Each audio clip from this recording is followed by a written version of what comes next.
History has known kings, generals, philosophers, and tyrants, but every once in a while it produces a force of nature, a man who doesn't simply live through history, but collides with it. Theodore Roosevelt was not calm. He was not cautious. And he was never quiet. He charged uphill while others hesitated. He hunted danger the way most men avoided it. He spoke with fists clenched and eyes blazing, even when his body was breaking down. This was a president who got shot during a speech and refused to stop talking. The leader who rode horses, boxed friends, challenged rivals, and reshaped the presidency through sheer willpower. But behind the myth, behind the mustache and the legend, was a man driven by fear, illness, grief, and an obsession with proving himself. So how did a sickly child become the most intense president America ever had? And what happens when raw energy collides with power? This is the story of Theodore Roosevelt. Theodore Roosevelt was born in 1858 into a wealthy New York family. On the surface, his life looked comfortable, even privileged, but his body betrayed him from the beginning. As a child, Roosevelt was painfully frail. He suffered from severe asthma. Night after night, he gasped for air, struggling to breathe while doctors stood helpless. In the 19th century, asthma wasn't managed. It was endured, and many children simply didn't survive it. Roosevelt later described these attacks as moments when he thought he was going to die. Imagine that fear. Imagine being a child who can't breathe in a world that values strength above all else. But instead of breaking him, this fear ignited something dangerous and permanent inside him. His father gave him simple advice, words that would shape the rest of his life. You have the mind, but you do not have the body. You must make your body. And Theodore Roosevelt took that personally. Roosevelt began lifting weights, boxing, hiking, riding, and pushing himself relentlessly. He didn't train for health. He trained for dominance over weakness. Every punch was a rebellion against sickness. Every mile was proof that fear could be conquered. Pain became his teacher. Discomfort became familiar. By the time he reached adulthood, Roosevelt wasn't just strong. He was intense, almost unnervingly so. At Harvard, he boxed competitively. He studied obsessively. He spoke loudly, laughed hard, and refused moderation. People noticed him, whether they wanted to or not. Even then, his personality felt like it had no off switch. Was this confidence? Or was it a man running from the memory of being powerless? In 1884, Roosevelt's life shattered in a single day. His mother died of illness. His wife died hours later, after giving birth to their first child. 2 losses. 1 day, no warning. Roosevelt was devastated. He barely spoke.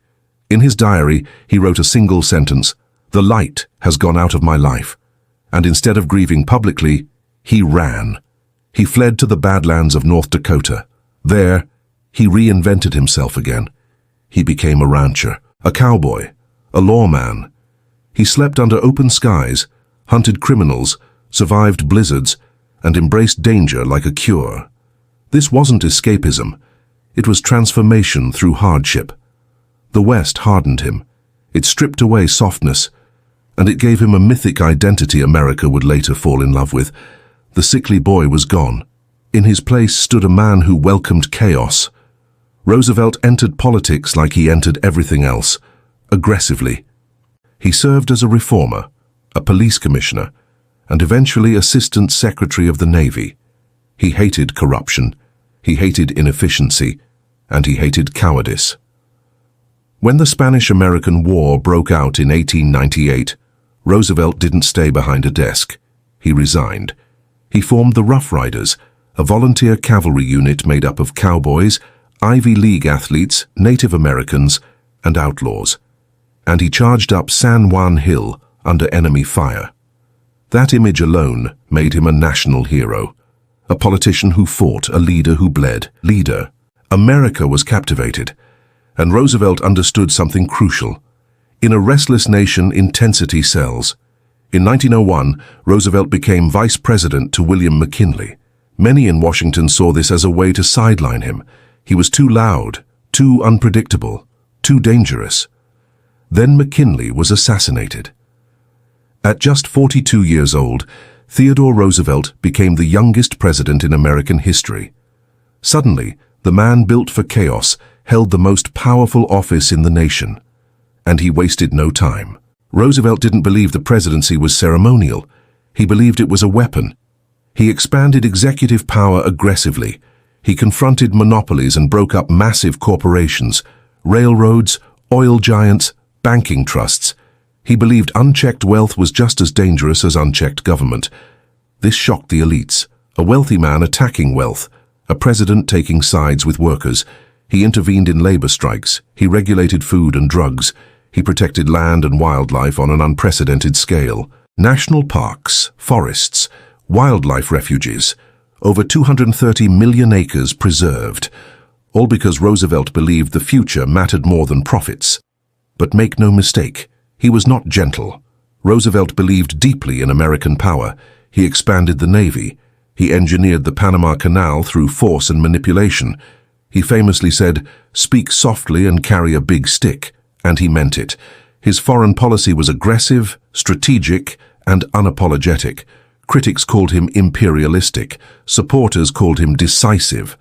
Which one was he? Perhaps both. Roosevelt didn't pretend to be perfect. He believed history was shaped by action, not hesitation, and he was willing to live with the consequences. Even outside politics, Roosevelt was relentless. He hunted big game. He explored jungles. He survived near-fatal expeditions. After leaving the presidency, he journeyed into the Amazon rainforest on an expedition so brutal it nearly killed him. Fever, infection, injury. Doctors begged him to stop. He refused, because stopping felt like surrender, and surrender was his greatest fear. In 1912, Roosevelt ran for president again. During a campaign speech, he was shot in the chest by an assassin. The bullet lodged inside him. Roosevelt stood up, checked his bleeding, and delivered the full speech anyway. 90 minutes. Blood soaking his shirt. Only afterward did he go to the hospital. When asked why he continued, he reportedly said, "It takes more than that to kill a bull moose." This moment cemented his legend. But legends often hide exhaustion. Roosevelt was not flawless. His views on race were contradictory and deeply flawed by modern standards. He believed in American superiority. He supported policies that harmed indigenous and colonized peoples. He was progressive in some areas, deeply limited in others, and yet his influence is undeniable. He reshaped the presidency. He challenged corporate power. He protected nature for generations he would never meet. He proved that leadership didn't have to be passive, but he also showed the danger of intensity without restraint. By the end of his life, Roosevelt's body was broken.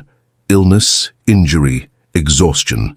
The engine that once burned so hot had finally worn down. He died in 1919 at just 60 years old. One observer famously said, "Death had to take Roosevelt sleeping, for if he had been awake, there would have been a fight." So what do we make of Theodore Roosevelt? Was he a hero, a bully, a visionary, a warning? Maybe he was all of them. He reminds us that strength can build and destroy, that intensity can inspire and overwhelm, that leadership demands courage, but also humility. In a world that often rewards caution, Roosevelt chose fire. And whether you admire him or criticize him, one truth remains. America was never the same after Theodore Roosevelt, and history still feels his footsteps charging uphill.